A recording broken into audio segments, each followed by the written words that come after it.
How are contracts formed? Well, I mean, there's probably a gazillion different ways, but when you break it down, they're all very much the same, and that is we start first with an offer. Okay. That person is the offerer, then there has to be an acceptance, and something we call the mirror image rule says that the acceptance has to match the offer exactly.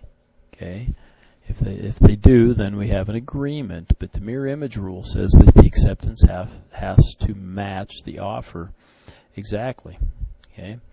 For everything to work out fine, there has to be capacity and legality, meaning that the offer has to be a legal one. You can't enforce an illegal contract. For example, if I knew you were going to the state of Washington and I thought I wanted a little bit of wacky tobacco, I could say, hey, here's $100, bring me back some wacky tobacco.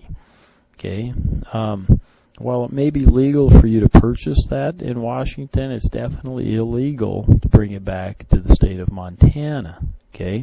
And actually, it's illegal every place because marijuana is still a Class 1 drug by the federal government, although they're not enforcing it like they once did. But in any event, right, so I couldn't, if you didn't bring me back the wacky tobacco, nor gave me back my $100, I'd have a tough time enforcing that.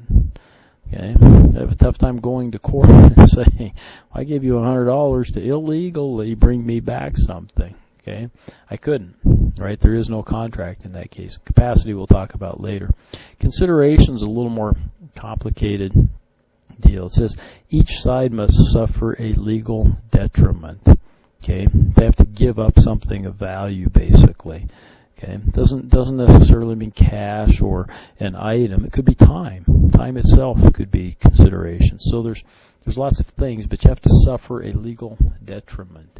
And I think we talk more about that here in a bit. So, okay, for an offer to be legit, there has to be intent. Okay, and there has to be a commitment and intent. And this comes up often, when we think about people in their wills or prior to, when they start to lose mental capacity and whatnot. Okay, sometimes the court has to answer the question: was there intent? When old Arthur gave away his farm to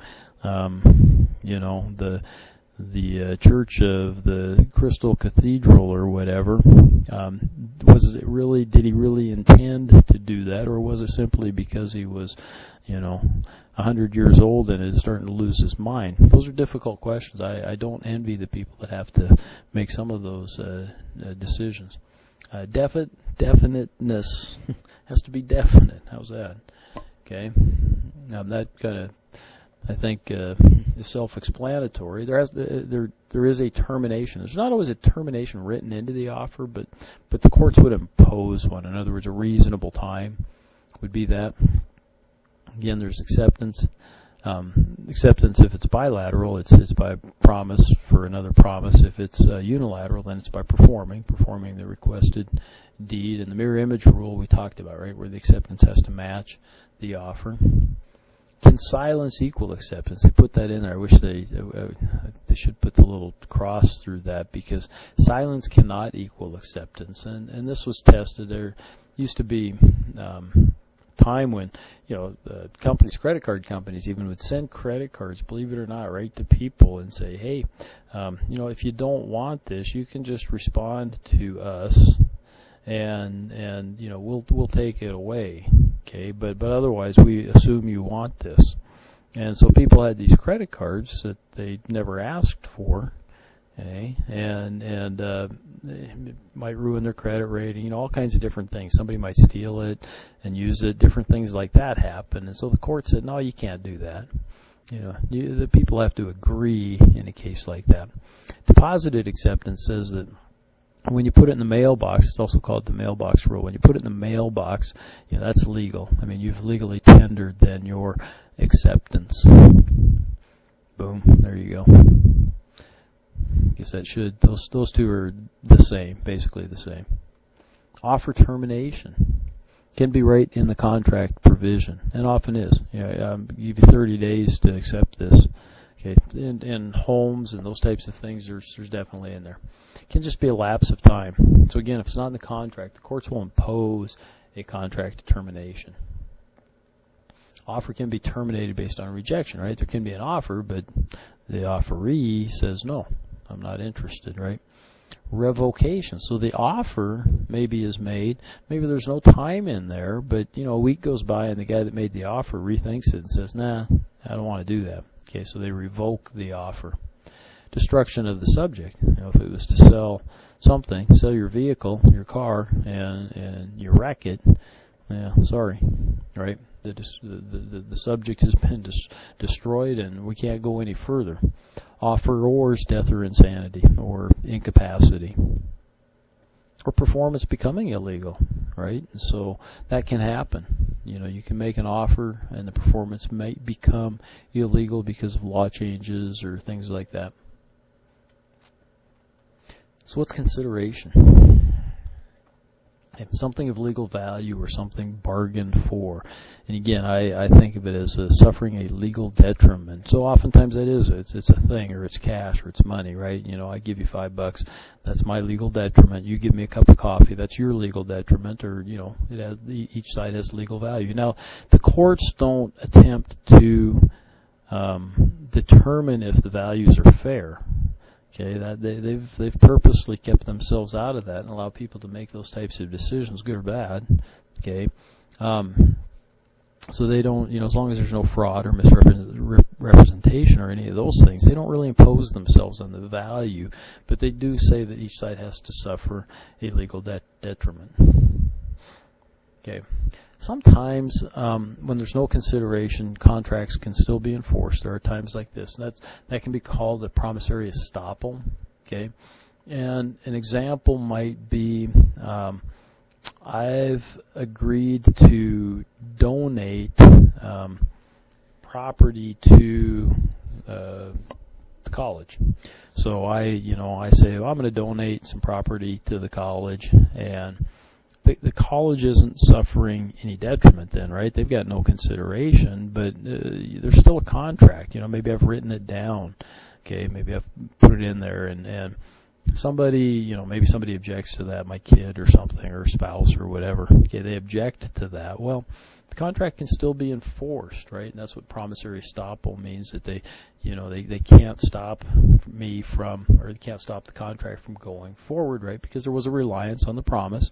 I promised the college that they could have the property, and they would suffer an economic injury if they didn't receive it as promised. Okay, and so don't worry about the term. I don't think promissory estoppel, but understand that there are times when consideration isn't required. Usually consideration is an extremely important part of a contract formation, but there are times when it's not required. And that's just an example of one. So what's capacity? Capacity is the ability to enter into that type of a transaction, and obviously minors, cannot. They can enter into contracts for necessary items. And how's that come up? Well, my son's even known a few people his high school age that have become, prior to their 18th birthday, become responsible for themselves for whatever reason.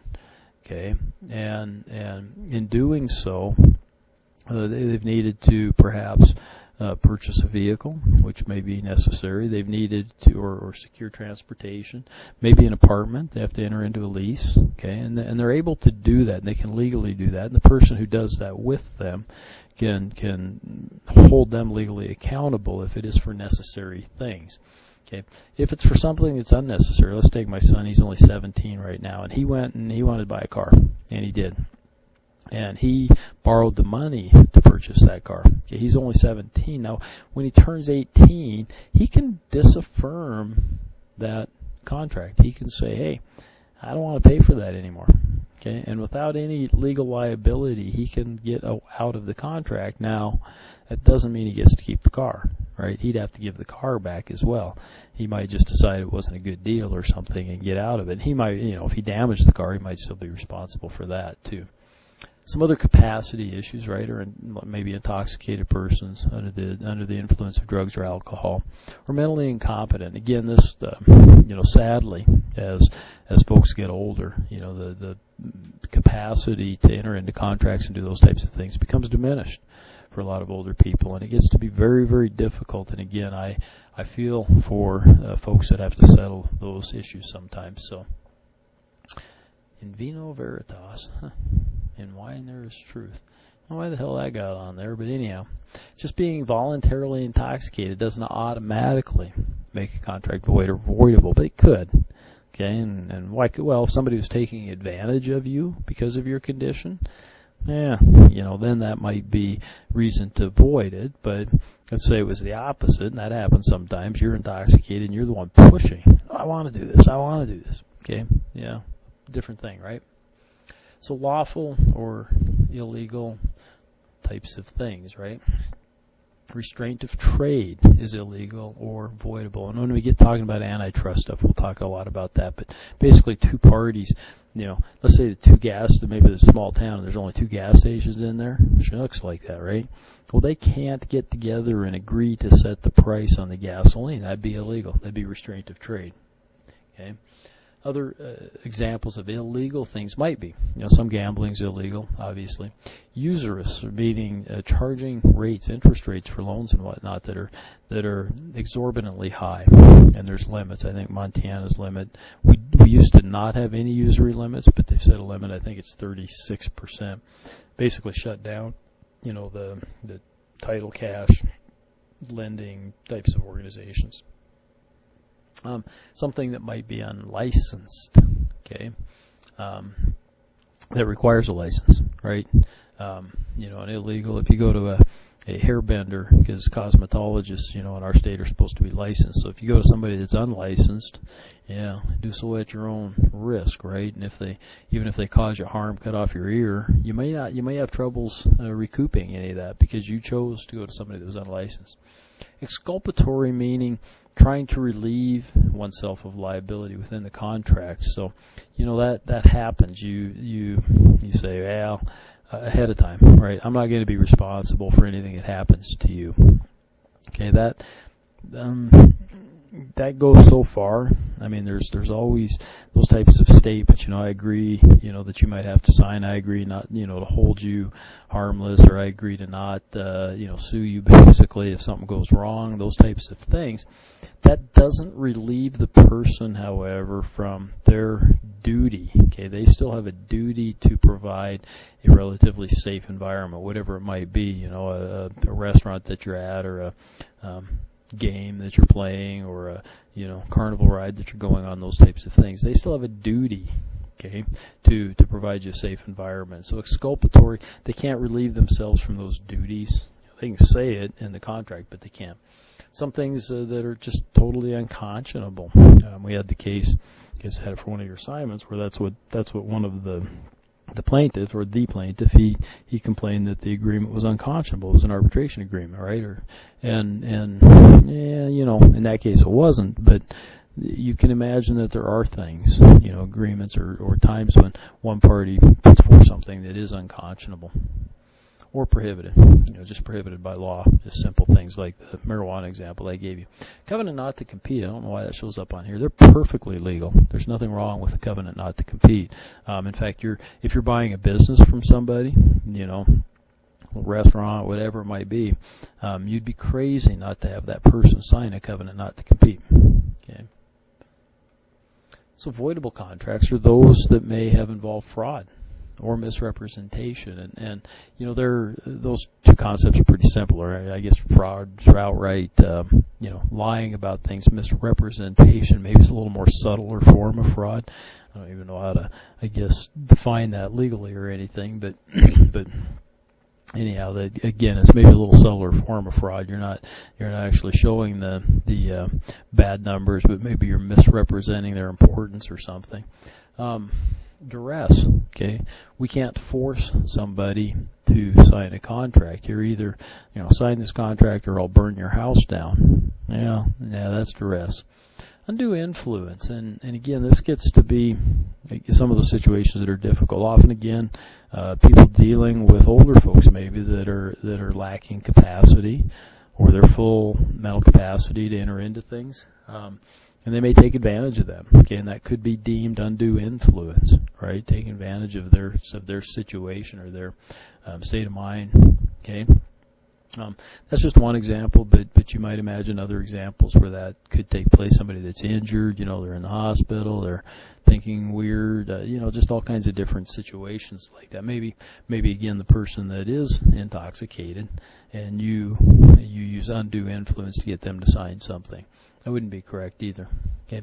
Mistake, if it's a mutual mistake, meaning both parties make it, that can render it voidable. If it's a unilateral mistake, not necessarily. If you quote the price wrong on purchasing something, you might get stuck. Okay, you might get stuck with having to go ahead and fulfill the contract. Even though it was a mistake on your part. So there are cases, probably unilateral cases, where you might get relieved. If it's unconscionable, it's way out of whack, it was typo, something like that possibly. And then mutual assent. So both parties agree to void the contract. Of course, we can do that. Oral contracts are generally as enforceable as written agreements. Informal, everyday examples, vending machines, buying fast food, those types of things. I've talked about, several of those, I guess. So it's just extremely common. Probably 95% of the contracts we enter into are basically informal, verbal contracts, right? Okay. As you get more complex, of course, written ones are probably more desirable. Written contracts, right? Also the statute of frauds, okay, and they call it that because we put it in writing so we can prove things. But any land, right? Any land except part performance, and I'm not sure exactly what that means. Maybe it has to do with easements and some things like that. Okay, that might have to do with land or making some improvements or whatever on it. To pay the debts of another, so meaning that you guarantee or co-sign a loan with somebody, it has to be in writing. To guarantee a loan, it has to be in writing. And one of the reasons for that is that you don't get any consideration. That's one of those contracts that's an exception to the consideration rule. So let's say my son goes in to get a loan from the bank. They agree, but the bank says, hey, you need to have a guarantor. Okay, and so that might be me stepping in to guarantee the loan. Okay, I'm getting no consideration. My son's getting all the benefit, and I'm getting none. I'm just guaranteeing the repayment, and so that would be the case where I wouldn't have consideration, but it has to be in writing. 1+ year for performance, so signing somebody to a multi-year contract to do something, right? Maybe require a written contract. Sale of goods that are over $500 has to be in writing. Okay. The parole evidence rule says that agreements made in writing cannot subsequently be amended or changed by verbal contract. Okay, so if you've made a written agreement, maybe to purchase a vehicle or something, right, and then later, okay, you agree that maybe the dealer's going to give you floor mats. Well, you might have troubles enforcing that in court. Okay, the original contract was just to purchase the vehicle. It didn't say anything about the floor mats, so you might have difficulties actually enforcing that other part in court, Exceptions to the statute of frauds is again part performance, doing some things for real estate that maybe completes the transfer, some things like that. Judicial admission. I'm going to have to look that one up myself. Hang on here. I'll better pause for a second here. Okay, the judicial admission has to do with the basically the admission that there was an oral agreement. Okay, if both sides agree that there was an oral agreement, then the judge doesn't have to prove anything otherwise or worry about it otherwise. Okay. They can just accept that fact, okay, even if a party later on says something different, okay. I don't think I'm going to test you on that one. That one's kind of when you read through that, kind of a different concept. So, rules involving goods says you can have oral contracts even for goods that exceed $500, We want to facilitate the transfer of goods and services, and so it can happen. Okay, just supposed to have it in writing. That's better, but the judge may enforce a contract, kind of up to them. So, third-party rights. Third parties may be involved in contracts, and third parties are beneficiaries. Can be. Okay, can be cases like divorces. Okay, divorce. Mom and dad get divorced, and dad agrees to pay for the son's or child's education when they get to be that age. Go to college, right? Okay, son goes to college, daughter goes to college, whichever. They can sue dad if need be. Okay, again, there's no consideration on their part in that original agreement, but they can sue dad to enforce that contract because they're a third-party beneficiary. Okay. In that case, it would be intended. Sometimes it can be unforeseen. I'm trying to think of an example of that off the top of my head. But I suppose there could be involved in contracts where they're unforeseen.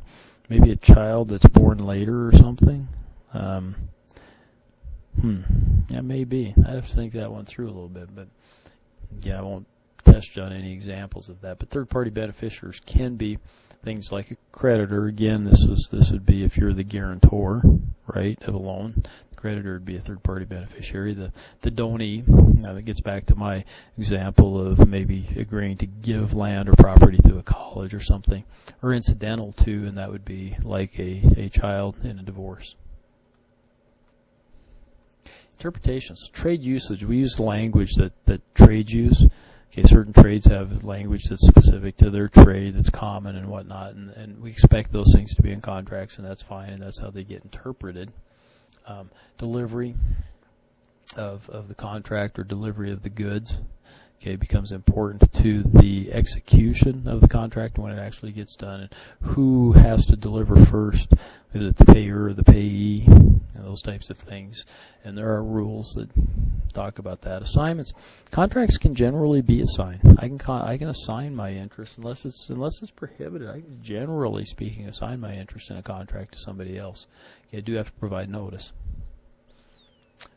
Novations is the original parties in relief to oblige you from the liability when an assignment or something takes place or there is a substitution made. Not something I would test, John. I think that should be it. And I've been a little too long on Chapter 7 here anyhow, so I'm going to quit.